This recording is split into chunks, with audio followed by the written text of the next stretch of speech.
Bonjour bitches. Dance to you dead.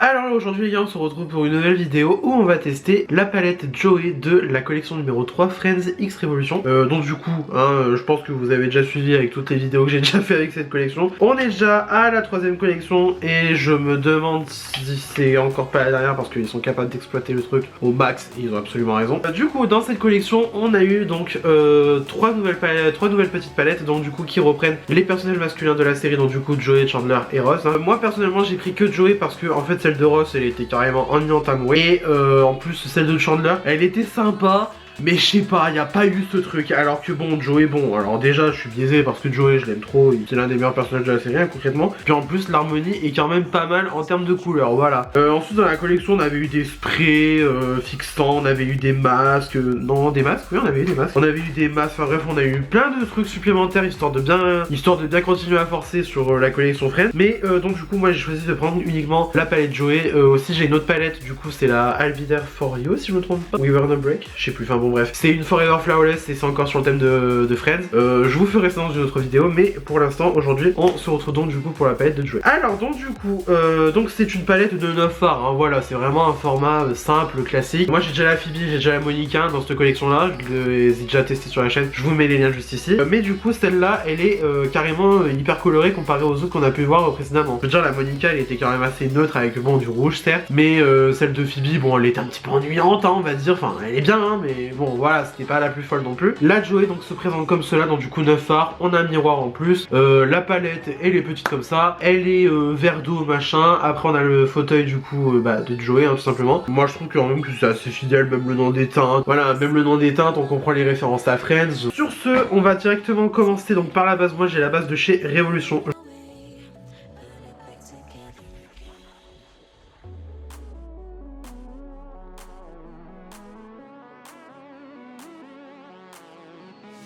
Alors du coup, pour commencer le look, concrètement vu qu'elle est hyper colorée la palette, je sais pas dans quoi on va véritablement partir. Mais déjà on va commencer par la teinte Joey juste ici, donc c'est un beige, voilà tout simplement.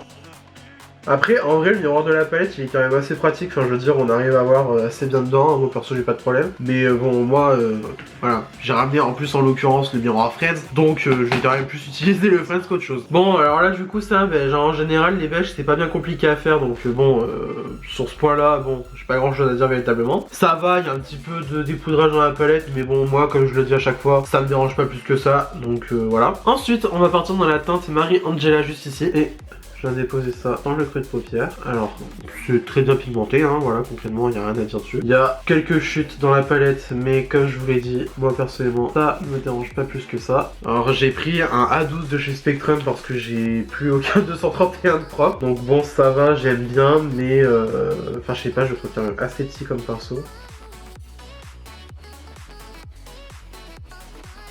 Je descends en oblique.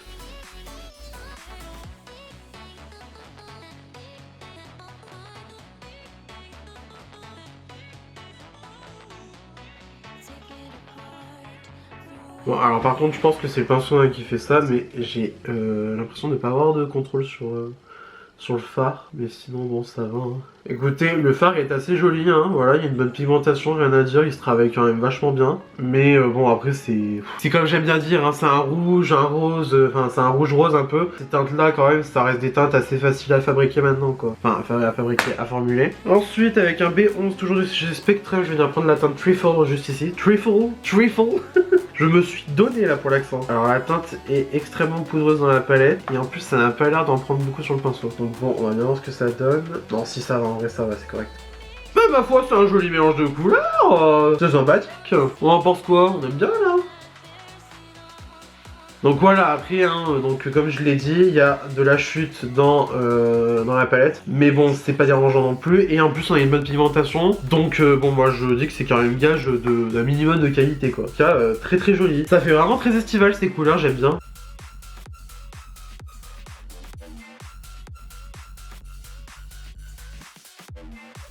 Je passe un coup de gros pinceau estompeur histoire de bien fondre les deux teintes.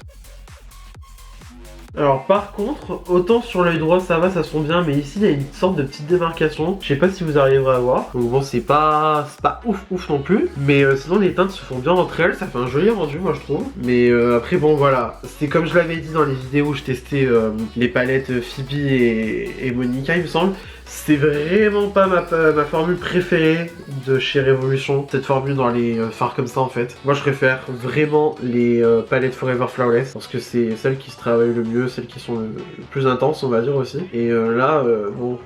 C'est pas ça quoi. Mais sinon, bon ça va, hein, ça reste quand même hyper correct, surtout pour le prix que c'est. Je crois qu'une palette comme ça c'est genre 9€, 9,95€, quelque chose comme ça. Enfin bon bref, c'est vraiment pas cher quoi. Enfin, du moins ça reste dans les prix de Révolution. Mais franchement, bon ça va quoi, c'est quand même décent hein, comme qualité. Hein. Donc on en est rendu là. Écoutez, pour l'instant c'est très joli, c'est très sympa, c'est très intense quand même par contre. Je sais pas si je repasse un petit coup de jaune, là le turquoise juste ici. Je sais pas si je repasse un coup de jaune pour vraiment encore plus fondre le tout pour que ça soit fondu. Allez vas-y on va faire ça de toute façon, au point on en est. Voilà, alors par contre le jaune est hyper poudreux et quand même en transparence sur l'œil quoi. Bon. Donc là j'ai fait ça avec un autre B10, un B10, attends j'avais un B11 avant, c'est ça? Ouais j'avais un B11 de chez Spectrum, là j'ai pris un B10, alors je sais pas si c'est plus gros ou plus petit. Ouais le jaune est hyper poudreux dans la palette, là je sais pas si vous arrivez à voir. Voilà, le jaune est hyper poudreux et en plus bon ça en prend quand même assez peu sur le pinceau je trouve, mais il y a quand même bon ça va, il y a quand même une pigmentation descente. Bon c'est super, je m'en suis mis dans le sourcil, yes, c'est pas grave, on va venir estomper toute cette merde. Bon pour l'instant on en est rendu là, j'ai l'impression d'avoir utilisé quasiment toutes les teintes mat de la palette sauf le vert parce que là le vert il ira pas du tout. Donc je pense qu'on va passer directement à l'iriser comme ça on perd pas trop de temps non plus. Alors par contre je suis tenté de prendre Dr Drake juste ici mais ça va rester trop dans le rouge rose donc ça fera pas... Quoique, ouais. Ah si, non, ça peut le faire. Non, si, ça peut grave le faire. Allez, hop, on part sur celle-là. Donc du coup, je vais venir tracer un cut crease d'abord.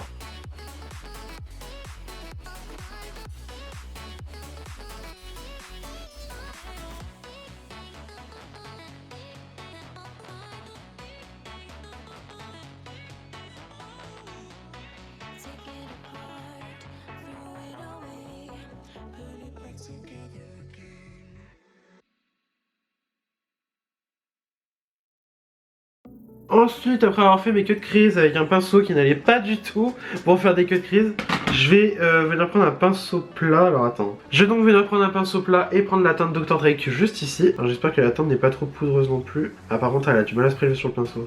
J'en prends que dalle en fait. Donc ça va un petit peu me saouler. Ok d'accord. C'est une teinte à utiliser au doigt. Parce que là, ouais non j'en sors que dalle. Ouais putain fait chier. Bon du coup avec mon doigt, je vais venir mettre la teinte Dr Drake sur mon cut crease. Alors c'est marrant parce qu'en fait ça fait teinte pailletée mais... En fait c'est les teintes un peu foil comme il y a dans les palettes de Beauty Bay par exemple je trouve. Moi je les aime bien parce qu'elles sont très jolies hein, voilà hein, clairement disons-le. Elles sont super jolies, elles sont super belles à appliquer. Mais justement moi ce qui me dérange en fait c'est l'application parce que soit il faut des pinceaux qui sont super denses ou je sais pas quoi machin, enfin bon bref. Il faut toute une méthode ou alors faut y aller au doigt. Et en fait moi ça me fait chier d'utiliser mes doigts, enfin je veux dire y a pas de souci hein mais je veux dire j'ai payé des pinceaux, c'est pour une raison quand même. Alors bon, moi ça me dérange pas non plus, mais bon, disons que c'est un petit peu... ouais. Moi c'est parce que je préfère non plus appliquer mes fards au doigt, que bon... Ah j'ai des pinceaux, faut bien les utiliser. Mais voilà quoi, je veux dire c'est pas hyper bien dérangeant non plus quoi. Donc du coup, hop, je mets ça sur mes cut crease, je mets ça comme un branquignol. Ouais, bah écoute, c'est vraiment dommage que la teinte elle soit comme ça en fait, parce que je sais pas si vous arriverez à voir, hein, mais elle est super jolie. Il y a des super reflets, voilà. Même là en swatch, hein, c'est super beau. Mais bon, c'est dommage parce que moi je pensais que ça allait vraiment être une teinte qu'on pourrait prélever facilement au doigt. En plus, là on dirait même que la teinte elle a déjà glacé. Enfin, je veux dire, voilà, qu'elle est un petit peu déjà usée. Alors que bon, bah, j'ai à peine de l'utiliser. Je veux dire, la palette elle est toute fraîche. Je l'ai ouverte ce matin. Donc bon, je l'ai pas reçue ce matin même, mais je l'ai ouverte ce matin. Comment dire, c'est un petit peu dérangeant. Ouais, mais en tout cas, c'est dommage hein, parce que bon, c'est une très jolie teinte. Après, bon, elle est quand même un chouïa en transparence sur les yeux, mais elle reste quand même super belle même dans la palette. Hein, voilà, genre, c'est super beau. Mais bon. Du coup moi ça me fait un peu chier de devoir l'utiliser au doigt, même si bon c'est... Ouais enfin bon c'est quand même super joli, hein, faut dire ce qu'il y a aussi. Mais bon voilà, c'est un peu pénible quand même. Pour le rat de inférieur, on va reprendre Mariangela et on va revenir estomper avec Trifle. Avec Trifle.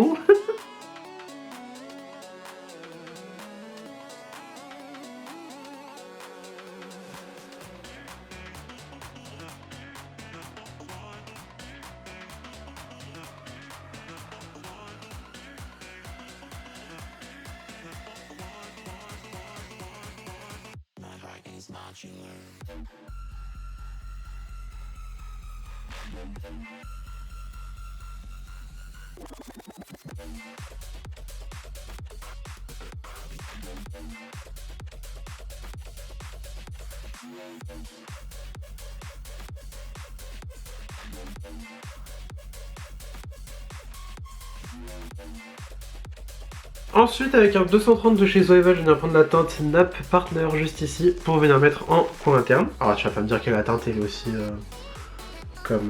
Non, ça va encore, elle ça va.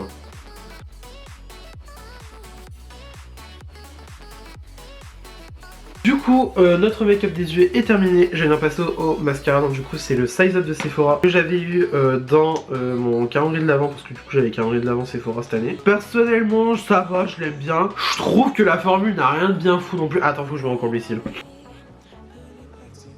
Je disais donc, je trouve que le mascara est bien, enfin je veux dire j'aime bien la brosse, voilà, elle est simple, hein, elle est classique mais je l'aime bien quand même. Mais après, la formule du mascara en lui-même, je vois pas, ouais, il est bien hein, mais bon, je vois pas ce qu'il y a de bien transcendant. Et en plus là, voilà, regardez, je l'ai à peine ouvert il y a quelques temps. Il commence déjà à faire des paquets et tout, enfin on dirait qu'il est vieux comme si je l'avais depuis 50 ans. Donc en fait pas du tout, donc bon c'est un peu chiant là, ouais ça me fait des paquets. Du coup je suis obligé de, à chaque fois que j'utilise en tout cas, de venir hop, faire ça, machin pour l'éponger, c'est chiant en fait, c'est chiant, moi personnellement ça me dérange pas plus que ça, mais bon c'est quand même assez pénible quoi, faut dire ce qui est. Parce que t'es là, t'as envie de faire tes cils tranquillou, hop, tu dois... Ouais non, tu dois éponger ton truc, en plus t'as l'impression de t'en foutre dans les... de partout, voilà. Mais sinon, en soi, ça va, il est bien, enfin je veux dire... Ouais, voilà, je pense que c'est à voir quand même sur la durée comment il va évoluer, parce que là pour l'instant, je l'aime bien, mais bon après je veux dire, c'est clair, ça va clairement pas être un de mes favoris quoi. Je préfère largement utiliser le Anastasia qui a le même type de brosse et le même type de rendu. Enfin je veux dire voilà, c'est un très joli rendu, faut dire ce qui est. Mais bon c'est... ouais. Bon je pense que vraiment c'est plus à cause de la formule qu'autre chose. C'est pas mon préféré quoi. Je veux dire il fait un joli volume, il fait des jolis cils, mais bon il y a rien de bien transcendant non plus quoi tu vois. Voilà donc du coup moi j'aime bien le rendu, mais bon après je sais pas, il y a un truc qui manque. Ensuite pour mes lèvres je vais venir prendre le praline de chez Peaches & Cream, hein, voilà, incontournable à force.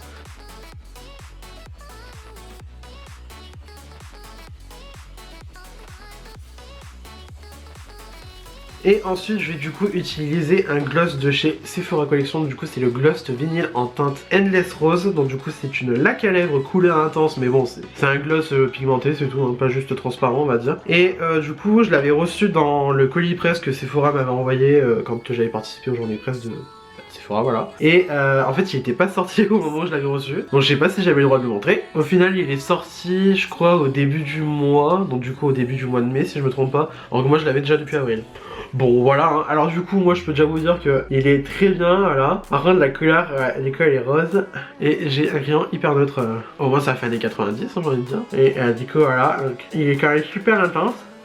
En même temps c'est ce qui se targue d'avoir. Ça fait quand même une couleur vraiment intense, je veux dire il y a une très bonne pigmentation. Et en plus il est confortable à porter. Là je veux dire j'ai déjà utilisé pour plusieurs maquillages et franchement je le trouve super bien. La formule est quand même vraiment sympa. Et en plus bon le rendu est quand même cool. Après je trouve que ça fait quand même pas aussi gloss que les gloss de chez Peaches & Cream par exemple. Parce que Peaches & Cream en fait ça va vraiment être le truc, le gloss. Alors que là en fait ouais ça fait vraiment plus laque à lèvres vraiment pour le coup. C'est vraiment comme ils disent, hein, c'est laque à lèvres couleur intense. Ça fait pas l'effet tant glossé que ça, on dirait plus un rouge à lèvres crème un peu, avec un rendu un petit peu glossé, mais bon. Moi après j'aime bien, hein, mais c'est pas ce que j'attends véritablement d'un gloss si je peux dire ça. Et du coup voilà le look fini. Et du coup donc pour conclure sur notre vidéo avec la palette Joey de chez Makeup Revolution, donc du coup en collaboration avec Friends. Écoutez c'est une très bonne palette, hein, voilà, y a pas grand chose de plus à dire. Je veux dire que vous avez vu autant bien que moi. Les couleurs sont très bien, ça s'estompe bien. Les fards irisés, bon mis à part le Dr Drake là qui m'a un petit peu emmerdé si je peux dire ça. Voilà ils sont très bien, je veux dire ils sont très jolis. Par contre la formulation des fards c'est vraiment pas ma préférée chez Revolution, hein, je le dirai jamais assez. Je préfère nettement la qualité des Forever Flawless, tandis que là c'est vraiment la qualité classique qu'on retrouve chez Revolution. Donc bon voilà, c'est pas ma préférée mais elle reste quand même bien. Donc si vous êtes fan de la série et que en plus bah Joey c'est l'un de vos personnages préférés comme moi, vous pouvez y aller les yeux fermés. Prochaine vidéo en théorie c'est donc avec du coup la Forever Flawless que du coup j'ai pris dans la collection Friends, donc du coup la collection numéro 3. Donc, je sais pas quand je vais la faire, je sais pas quand je vais la poster non plus, mais bon restez bien connectés. Après j'espère que cette vidéo vous a plu, ça vous a plu, n'hésitez pas à mettre des petits pouces bleus comme d'habitude, cela me ferait incroyablement plaisir. Si vous n'êtes pas encore abonné à ma chaîne, je vous encourage à le faire juste ici, cela me ferait aussi incroyablement plaisir. Et d'ici là je vous retrouve instamment sous peu pour une nouvelle vidéo. La bise.